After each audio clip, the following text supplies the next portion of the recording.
Ever wondered what the world really looked like 2,000 years ago? I'm not talking about just Rome or Greece, but the buzzing, lively port cities of East Africa. Well, today we're actually going to take a trip back in time, and we're using a totally unique historical document as our map. So let's set sail with the ancient captain who wrote it. Our guide for this journey is this anonymous merchant, a Roman subject who lived in Egypt way back in the 1st century AD. Now, this guy wasn't a historian or some philosopher, he was a businessman, and he kept this incredibly detailed log of his travels, not a record of epic battles, but of prices, products, and port politics. It's an absolutely priceless window into a world we thought was lost. And that really is the big question, isn't it? What did our captain actually see? Who did he meet along the way? What was being bought and sold in the markets of ancient Somalia and beyond? You know, as we're about to find out, this was a world that was way more connected and complex than you'd ever imagine. So, what is this document? It's called the Periplus of the Erythraean Sea. Now, Periplus is just a fancy way of saying sailing around, and the Erythraean Sea was the old Greek name for the waters of the Red Sea, the Gulf of Aden, and the Indian Ocean. Honestly, you should just think of it as the Lonely Planet guide for sea captains in the Roman era. Okay, so we have our guide, the Periplus, in hand. Let's actually trace the captain's voyage. First up, we're diving into the logbook itself to set the stage for the whole journey. All right, our journey begins. We're leaving the familiar waters of the Red Sea and sailing south, right along the coast of what our author calls the Berber country, which is basically the area we know today as Somalia. These were the first major ports of call, the real gateway to all the riches of East Africa. The very first port he mentions is Avalites. Now, historians are pretty sure this is the modern port of Zyla in today's Somaliland.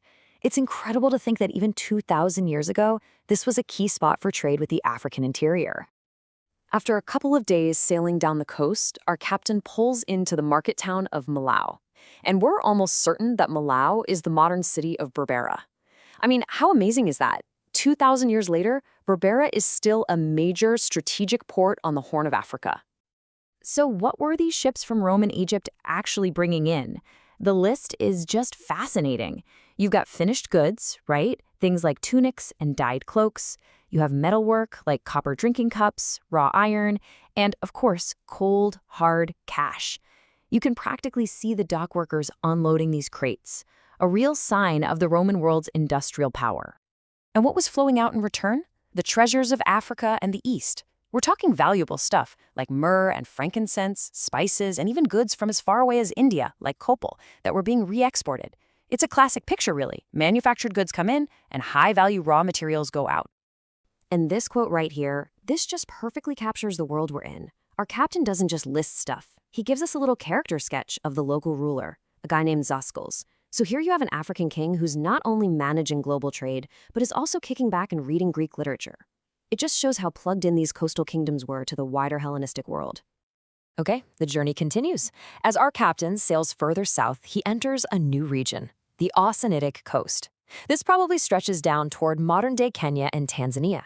And this is where the landscape and the story start to change. The journey takes him to this large island he calls Minuthius. Now, its exact location is a bit of a historical mystery. Could be Pemba, maybe Zanzibar, maybe Mafia Island, but whatever it was, it clearly made a huge impression on him. He describes it almost like a paradise.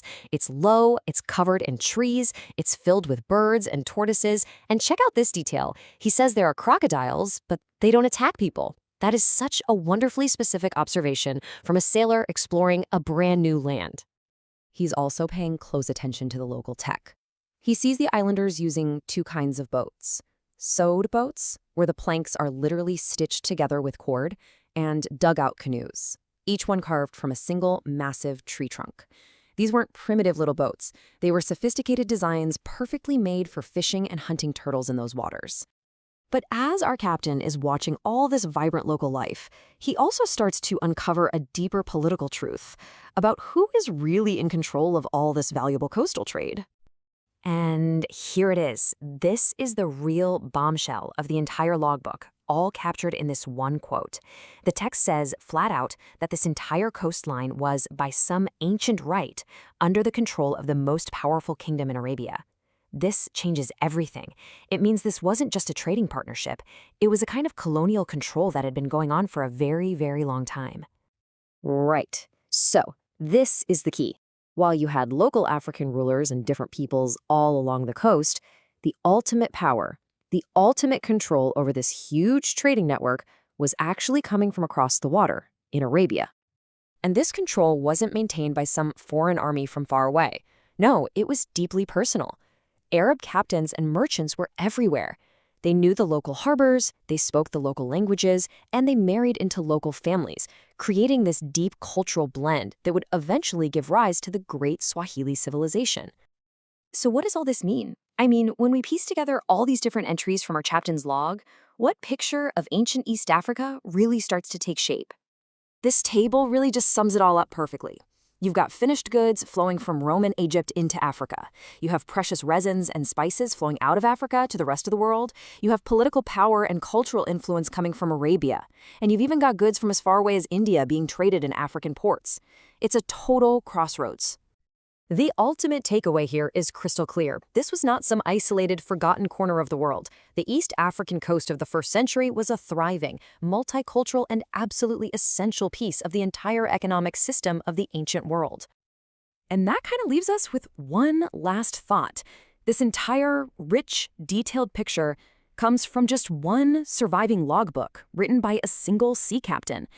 It really makes you wonder, right? What other stories, what other complex societies and hidden histories existed just over the horizon, waiting for us to rediscover them?